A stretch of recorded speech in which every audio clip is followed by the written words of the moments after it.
welcome to Cafe CLIL 19, Phil. Yeah, I am. Yeah, thank you. And I see you'd rather be gardening. You'd rather be gardening, but This is a nod to Kath Billsborough. She mentioned that her husband has one of these, so I got one. But it's a pea on a drum. I have to let somebody else wear it, I'm afraid. Well, the news from the garden is we've got blossoms on the tomatoes now. That's the latest thing, which is super. This is becoming this is really becoming the tomato podcast, isn't it? I think it's good. No? Well, we're almost at the summer season where the children will come and visit, and I'm hoping to have fruit for them to pick. So we'll feed back on that as well at some point, I'm sure. Well, you've been dealing with tomatoes. I've been dealing with Swiss teachers and Kazakh teachers. And the Kazakh teachers very generously gave me a hat at the end of it, a Kazakh warrior hat kind of thing. But I was desperately looking for it, and I've put it in a drawer somewhere. But it's here. I'll try to get it out for the next session. But yeah, we're going to talk a little bit about memory. So that's in our sort of notes. I posted to social media about Isabella's question. So we'll get to that. You know, can a language teacher be a good CLIL teacher trainer? I've got things to say. I'm sure you've got things to say there. We also got a question. We get some keen colleagues who do interact with us, which is great. And I invite others, you know, ask, and we'll try and deal with your inquiries and questions and so on. From Anita Dimitrov about oracy, you know, in early years and what we can learn from oracy in science. So we might get to that as well. Yeah. And there are a couple of other things, but perhaps we can start with Isabella's question, Phil. You know, can a language teacher be a good CLIL teacher trainer? What's your take on her question? Yeah, how long we got? Well, obviously the answer is it has to be yes, no? Because the answer has to be yes, because in theory language teachers know about language and subject teachers don't know so much about it. But as you and I know, Keith, in a lot of ways, the kind of aha moments that teachers have with CLIL tend to be more on the subject side. Obviously, why? Because subject teachers haven't been trained to sort of think about language or its impact. You know? And as soon as you get them to see that, you know, to help them to see that, they not only appreciate it, you know, but it does move them on. It's a very evident step in the subject teacher's professional development. That's what I've found so powerful and so, you know, gratifying about training in CLIL. You know, whereas language teachers came to the show a little bit later. I think the CLIL show a bit later, as we've said before, because CLIL wasn't originally thought up for them. You know, content language integrated learning. You know, why would it have been for them in a sense? You know, because they're conscious of language. But what we've said, you know, in the previous 18 podcasts, what we've said is that language teachers have this, let's say, this deficit with content. Now, it sounds a bit weird. No? A deficit with content. I mean, of course, language teachers know about content, but they don't necessarily know how to deal with it when you stretch it and you deepen it. You know, I know I keep repeating myself, but that is the truth. And so if you want language teachers to be CLIL trainers, and there are lots of CLIL trainers who've come through a language route, you and I, for example, if you want them, then they have to consider the other side. Now, if you're going to get a language teacher to train content teachers, they've got to see language from a different angle, from a different perspective. You know, and that, you know, you could take up on that a little bit. I mean, you're not seeing language in the same way. You're not seeing language as a point of study. You're seeing it as the vehicle. You know, and that's the chip change for the language teacher, and they often resist it. I think as well. They resist it because it's part of their professional development has not been that message. No. Oh, suddenly you're saying that language isn't somehow as important. I mean, we're not saying that at all, of course. All language is important. I've been reading Rod Belitho and Richard Rossner's book, which is called Language Sensitive Teaching and Learning. Okay. It's a great title. It's Palgrave. It's 2022. I like the book, and I particularly like the title. I don't like the way the book is organized. It's a bit of a mess, and that's Palgrave's fault. It's not Rod and Richard's fault. But it's a good book. But it's talking about its audience. I think trainee teachers, trainee language teachers, possibly. And yeah, it's a funny. It's not a mistake by Rod and Richard, but it's kind of odd because um, they're talking about language across the curriculum, all right, Right. and in a sense, everything you read here is for subject teachers, but actually they're saying, well, it's actually language teachers. And so coming back to Isabel's question, I suppose this book is trying to answer that question, and it is looking from language at a different perspective, from a different angle. Okay. So, Okay. so my I mean, answer is yes, yeah. Yeah. I mean, but my gut reaction to Isabella's question was, it's all about thinking. Whether or not you're a subject teacher who does CLIL training or a language teacher who does CLIL training, what you're going to deal with in your training room is how to marry the thinking with the language in a learning sequence. And so I focus, I mean, I'm from a language background like you are, and all my trainings tend to start with me thinking and preparing around what the thinking is going to be about. So what that basically means is I'm going to be in Italy next week doing some of this, visiting 3 schools, doing some teaching actually, as well as some training. And I've got teachers coming from different levels. And that, thinking about Isabella's question, I realize what ties them all together is there as a central focus on how to deal with thinking skills for very young learners, for primary, lower secondary, and for upper mm, secondary. And my training materials are built around that premise. What sort of thinking is going on in your classrooms, and what language is needed for your learners to be able to express in spoken and written form during that thinking process, whether it's maths, whether it's economics, whether it's history or geography or whatever. mm. So I think for me, the element of becoming amphibian, your frog metaphor, is thinking more about thinking skills in the training Well, room. it's interesting you say that, isn't it? Because it's another, it's a slightly different perspective from what I said. What you're suggesting is what you said. Sorry, you're not suggesting, you're saying it.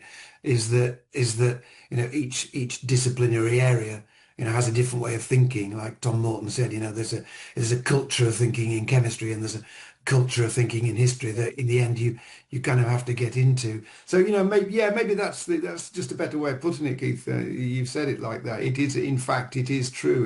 It's not only we said before, it's not only the discourse of the discipline, it's also the way that the discourse affects the thinking, isn't it? That's what, Yeah, well, we're I going mean, to come to more things.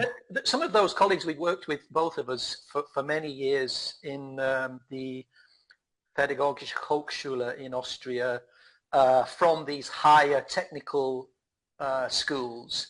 You've got people who come on those courses who are super specialized in construction engineering, and they do a course on,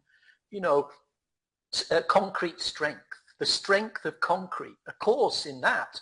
And so another answer to Isabella's question is, are you really going to find somebody that specialized to work with a teacher with that specialization? There must be something else that CLIL in a training room offers than a specialism. And I think it's concepts, of course, procedures, and then language. And for me, the thinking is in all of those 3 dimensions that Well, for me, the language in all those dimensions, but that's what I've just been doing in Norwich. I had the Swiss group, and then I had the Kazakh group, and they were mostly subject teachers. And so what I was trying to do was make them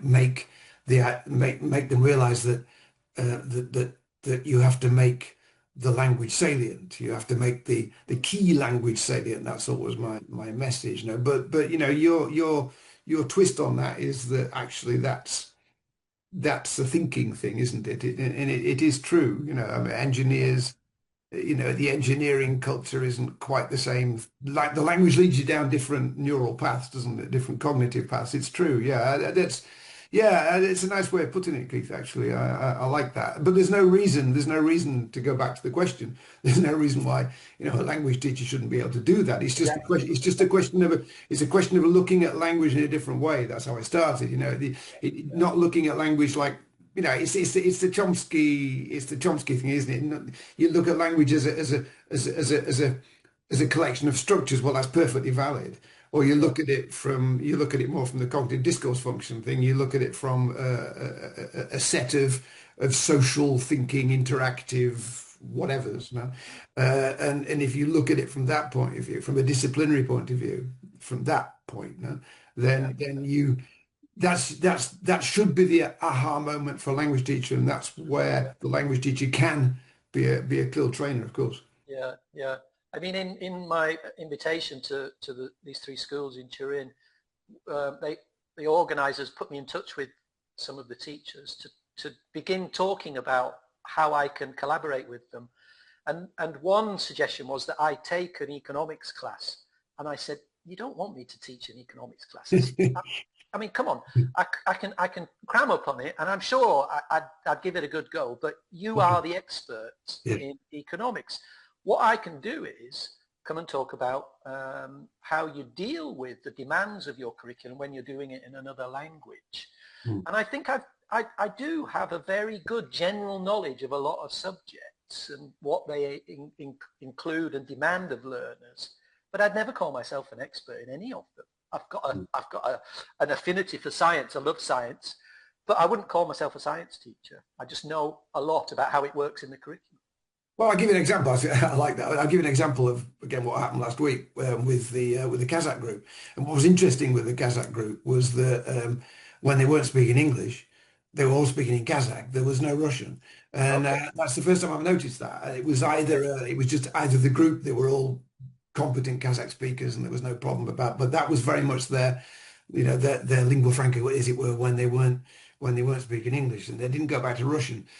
And I'd been exploiting this point, and again, this point about how a language teacher's perspective needs to change a little bit if they want to be a CLIL trainer. I was trying to make this point to the Kazakhs. It was fairly easy to make it to the Swiss teachers, but because of course they're more Western European, and it's a linguistic thing, I think. And so I said, look, I said I suspect that Russian actually, when it gets highly academic, I suspect it pulls on Latin. I said, I'm not sure about Kazakh. I said, for example, I'm sure the word, I just literally said, I said, I'm sure the word in Russian for hypotenuse is hypotenusi. And they all went, yes. So I guessed it. So I said, okay, what is it in Kazakh? And someone said, hypotenusi. So, that simple point, what I was trying to make them aware of Yeah. almost all that day, was that when English gets more academic, it starts to pull on Greek and Latin. And I'd given them this anecdote about my trip from Bilbao to Gatwick on Welling, and Welling, the airplane landed in Gatwick, and we were taxiing to the what's it, and the little recorded message. There's a slightly pompous guy who on Welling. It's got a slightly annoying voice, but it said, to facilitate disembarkation, we will disembark from rows 1 to 5, then 6 to 10. So I just sort of smiled at this phrase, to facilitate disembarkation. And I thought, that's really pompous. And I thought, well, hang on, that's obviously a good idea, because the only way to have said that in a less calpy or high register kind of way would have been to get off the plane easily. And of course, to get off is a phrasal verb, and so it might not be Yeah. picked up. So I think Welling actually have made a decision to use what is a Latinate or Greek phrase almost, yeah, to facilitate disembarkation. And once you become aware of that stuff, Yeah. that's not the kind of stuff that language teachers generally talk about or think about, and they have to if they're going to train CLIL. I think That's the so. sort of thing you need salient. There's a book here. We don't necessarily need to go off in this branch. I think it's more interesting for us to stick to oracy and memory and stuff. But from our recent talks with Ruslana Westerlund, I've been following some of the Uyghur post in LinkedIn, and as Margot Gottlieb and colleague recently published a book on academic languaging. Now, I haven't got a copy of the book, but I'm going to get hold of it and read it. And I did catch them both on a podcast talking about the method in the book. And it's all about this, you know, getting to grips with academic language in a social, functional way. And not just English academic language. It's about languaging, which we've mentioned before. So that's going to be interesting for us to come back to, I think, Phil, this idea of all languages. You know, we're in an English medium kind of niche, aren't we, with CLIL, but it's not necessarily English. It's all language. No, absolutely. And that was, I mean, I wasn't translanguaging with the Kazakhs, but I did say, obviously I was going back to their language to see, but just making that point that it's true of English, it's true of Russian, and it's true of Kazakh, that when it gets academic, it pulls on Latin. And so that's such an important message for disciplinary teachers, you know, Absolutely. if they're teaching through English or, well, you know, or Russian or Kazakh, whatever, but particularly in English. And also there is quite a lot in Ruslana's book, which I'll list again, about this move from the phrasal verb to nominalization through the age range of the curriculum. And, you know, that's a very valuable awareness for teachers to have, I think, is about how that language develops, changes and grows over time through the curriculum of schooling. Would you say something about oracy? Because that was something that came up from Anita in a message in a chat we had in LinkedIn. And I think it's something that's also at the heart of, at least from what I know about what you do in CLIL, certainly in my practice in Anglia School, talk is everything with our learners. And we kind of map the language of schooling onto talk as we go along through our sequences of sessions with these children. And so say something about oracy, because I know you've read around this as well. Yeah, I've always been interested in it, you know, when you say oracy, people say, "Duh, yeah, of course," you know, but actually, it's a bit more interesting than that, you know. And well, I mean, some people say, I mean, Wilkinson, the guy who came up with it in the '60s, said that, you know, the three things he said is we have numeracy and literacy. But what about oracy? You know, and he introduced that concept, you know, and I to be honest, at school, when I was at school, I was only aware of the fact that I was supposed to be numerate and literate. I wasn't aware of the fact that I was supposed to be, you know, oral, as it were. I wasn't. So what Wilkinson introduced this idea that, you know, we learn to talk before we go to school. But when we go to school, supposedly we're supposed to learn through talk. So to talk is a physical, phonic, muscular action, but learning through talk is about cognitive development. And of course, the more you're aware of that, and the more you practice that in a school, and the more that is a policy, then the better. I mean, I don't think that was practiced when I went to grammar school. You know, if you talked, you were just being a bit clever. You know, you weren't supposed to talk. You weren't supposed to talk even to your friends. That was copying, you know. And it's very sad when I look back on my schooling. You know, I only remember being allowed to develop my thinking through talk when I was in the sixth form. You know, then it was okay. Right. And so you know, it's very important.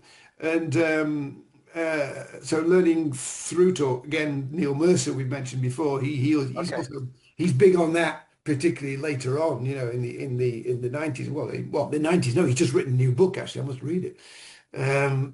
Last year, I think. Finding your voice. Finding your voice, exactly. Finding your voice. That's the one. Yeah. I must read that. But you know, what's interesting about oracy is that it gets broken down into four things. You know, I sort of looked it up again just to be sure. But you know, the Wilkinson talked about the physical side of it. No? So there's literally you have to get when you're little, even your own language, you have to get your mouth muscles around it phonically, and by the age of 3 you've done that, you know, mostly. And then that develops further, but obviously that's important for second language yeah, considerations, isn't it? Because the physical side of speaking a foreign language is very important and people don't think about it. You know, cuando hablas español, tienes que hablar de una manera distinta porque yeah. So you know, quand tu parles français, c'est ici, no? It is, I'm not showing off, but it's a very physical thing. You know, it is. when I speak Spanish, I do this, you know. Yeah, So- yeah, and so there's a physical side to it. There's the what workers are called the linguistic side to it as well. So it's just simply also oracy is about understanding uh, words themselves, yeah, the power of words, perhaps the power of register as well. You know, learning yeah, that when you go to school, you learn that people talk a bit differently. You know, and little by little you get schooled in that. It's a bit Cap and Bix, I suppose, and yeah, just the yeah, very nature of language. And then there's a cognitive side, obviously. So language as it's a bit Sapir-Whorf, isn't it? You know, language develops thought, but thought is expressed through language. And yeah, it's that yeah, chicken and egg thing that's never been solved. But so language is as part of your cognitive development. And you know, our friend John Clegg always said that. You know, exploratory talk. Mercer yeah. talks about exploratory talk. You know, kids thinking through talking. You know, Sure, sure. getting them to express themselves. And that's very very important with very young learners. That's come from Anita. Anita Absolutely. knows about that. You know, unless Yeah, you get kids talking. And there's the old what's called the 5 to 11 rule, where people have researched that you know oracy and the ability to express yourself at the age of 5 reasonably yeah, well yeah, is a good predictor for academic development by the age of 11. It's a 5 to 11 rule, and they've seen a correlation between it. So it's super important right from the beginning, right from preschool, you know. yeah, And then yeah. the fourth one is obviously the more social and emotional side of language. You know, Of course. the more big side of it. You know, basic interpersonal Yeah, communication skills. You know, yeah, yeah, how we use language to socialize. So it's those four things about oracy. So you know, yeah, developing those, and being conscious of them in the curriculum is yeah. super important. But you know, we I don't. think we got to have to come back to this theme itself because uh, um, in chatting with Anita in messages in LinkedIn, you're right. She's big on oracy and science, and from practice in Anglia School, we like I say, we build academic language for our youngest children through all of the spoken activities we get them involved in. Let me show you an example. Let me see if you recognize this story. Any Yeah, ideas? yeah. Is that the bear hunt?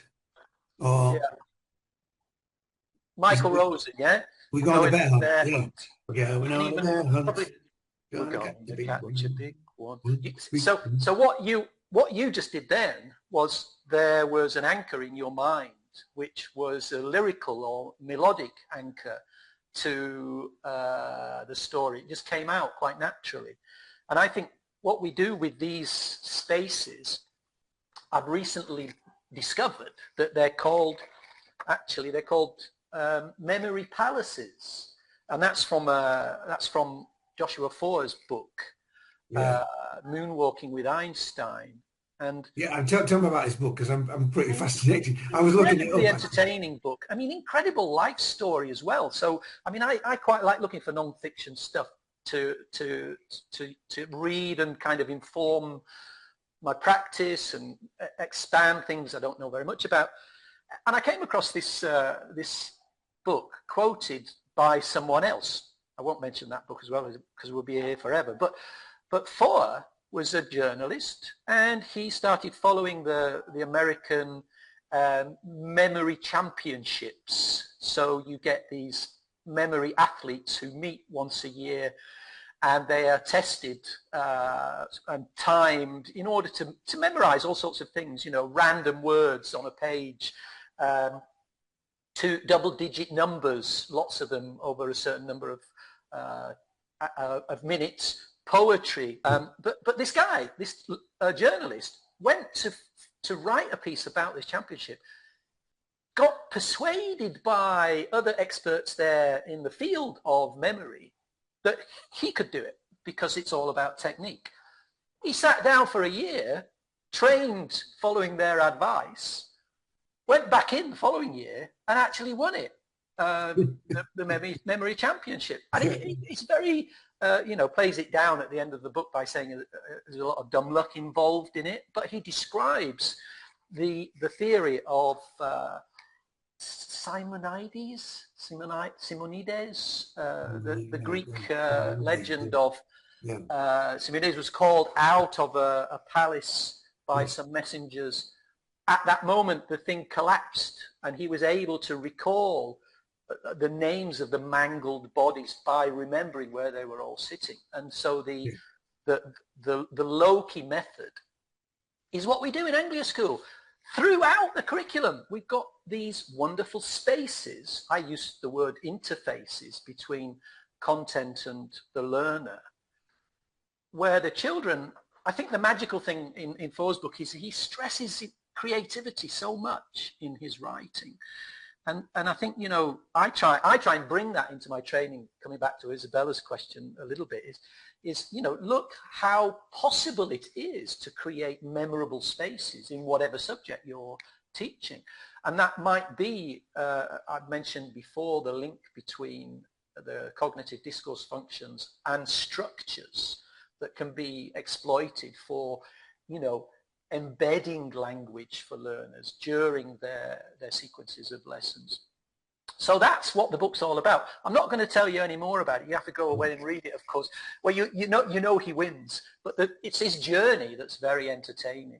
From calls himself a guy with an average memory to winning the US memory championships. Well, it's interesting, isn't it? Because since Bloom's pyramids and Bloom's second pyramid has become such a part of educational discourse, remembering has been sort of put at the bottom as if it was something bad or something.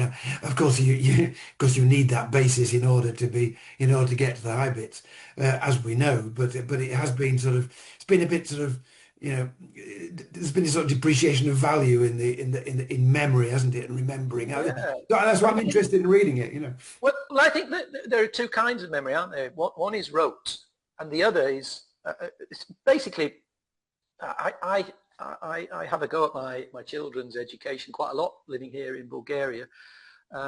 There's a lot of rote learning. There's a lot of rote learnings just in order to reproduce for a test question, or when the teacher decides to make you stand up and ask you, so you get a grade. There's lots of that, but there's very little of the other kind of learning, which is longer term memory, which is what Thor's book's about. It's about the creative side. Yeah. And there's a link with Michael Rosen and Neil Mercer here, because Michael Rosen has a dedication on Neil Mercer's book on the front cover saying fabulous and essential reading or something like that. And I just thought that was a wonderful thing that tied together my thoughts about our discussion today. Oh, look, we've got four with the memory palaces in Michael Rosen's map that we made in Anglia School, and he's dedicated a quote on top of Mercer's front cover. Nice. Sorry, I don't quite understand when you said about interfaces. You were using that word. You said an interface between the content and the learner. And the learner. So the spaces are the interfaces. So yeah. I mean, I'm going to start calling them memory palaces now. And now I know that term and what it means, where it comes from. What we create are routes and maps, for example. Yeah. A lot of it is craft, so the children are engaged in making these spaces, but actually it's a place in between the content, which in this case is it's usually autumn and forest habitats and animals we're doing when we read when we sing Michael Rosen's wonderful book. But the children, in order to engage with the story and habitats and forest animals and autumn, they're producing their own craft map in a piece of art. So that's one way of engaging them with the input content, which is the story. But while they're making it, we're all singing it as well. So there's lots of reproduction in a very natural way. And the funny thing about the mental palace is the theory behind it is you create your own, and then you walk through it remembering all the items that Right. you're supposed to memorize. Okay. And I've always called them interfaces. You know, it Mhm. might be a map, it might be a box. We use the mystery box in Anglia School all the time. Stick secret things in it. The kids have to guess. Stick the hand in, feel around. Oh, is it a box of eggs? You know, you pull it out. It's the box. You know, so there are spaces where children engage in a very creative, memorable way, and I think that's the idea of this interface between input content and then getting them to produce their own memories through language of that input content. You need an interface. You need a memory palace to help them engage with your input content. If they're 2 or if they're 20. You know, Yeah, I know. I was about to say that. Yeah, it's. I don't think it's any different for secondary school. No, no, it's nice. I like that. Nice. It's a nice shape of idea. Cool. yeah. And that kind of brings us, I'm looking at my watch as well, Phil. I'm Yeah. kind of the timekeeper here, but the 4 book, I was quite sad to get to the end of it and find out what happens to him. Delighted. I found myself laughing out loud as I was reading this, listening to this book. And there are some other branches to go down from reading his book. There's the Weirdest People in the World, which is a Henrik book. It's about how basically lots of studies have been done, and they're largely through students in Western European universities, and then theories are applied to the global population. And he debunks that and talks about, well, you know, you've got lots of populations in non-weird Western educated, industrial, rich and democratic countries who do things differently, and the book's all about that. So I think we can come back to Mercer though, can't we? Because I know you mentioned this new book. I'm going to try and get hold of it as well.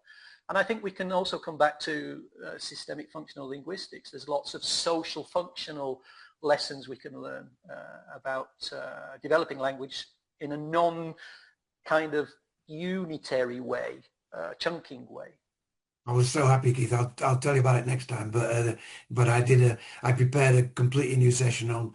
I thought, how am I going to make cognitive discourse functions sexy? You know, how can I make them communicative? And so I think you've I got a tried it title out. for our next discussion. Yeah, It's yeah. No, I tried it out on Kazakh. See, it making worked. It's cognitive discourse function sexy. That's that CLIL 20, I think. Yeah, but it worked. It worked a treat. I was very happy with the way the session went. I was taking a risk. I wasn't sure what would happen, but it Okay. worked. Anyway, No, I'm serious. You know, actually, we have been meaning to come back to CDFs and systemic functional linguistics, and we've got stuff from Ruslana to deal with. So, yeah, let's do that.